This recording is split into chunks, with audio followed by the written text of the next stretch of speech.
আসসালামু আলাইকুম। কালকে 24 ঘন্টার জার্নি ছিল। আবা থেকে দাম্মাম আসলাম। এখন সুবেকা আছি আলহামদুলিল্লাহ। এখন আবার উমরার উদ্দেশ্যে আধা ঘন্টা পরে রওনা দেবো। এখন 1:34 বাজে, 2টা বাজে আমাদের বাস আসবে। এখন এই যে আমি অফিসে বসে আছি, সুবেকা উমরা অফিসে।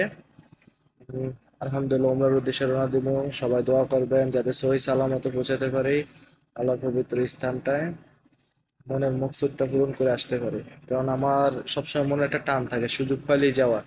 সুযোগ পাইছি, সুযোগটা মিস করা যাবে না, যেভাবেই হোক যাই আসতে হবে। এরপর মইরা গেলাম বা বাংলাদেশে পুলিশে ধরে হারিয়ে দিলে কোনো দুঃখ থাকবে না, ঠিক আছে?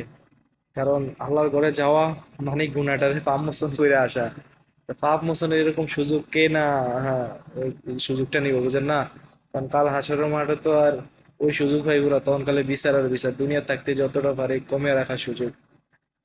তো সুতরাং আপনারাও যারা আছেন সৌদি আরবে, অনেকে আমার দেখা মতো 3 বছর 4 বছর আছেন, যান না।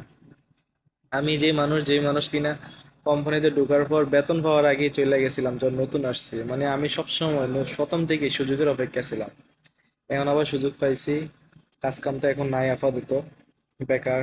তো বেকার সময়টা আল্লাহর কাছে একটু ব্যয় করি, সেই মনের আশা থেকে এখন চলে যাচ্ছি। তো সবাই দোয়া করবেন যাতে সহি সালামতে পৌঁছাতে পারি।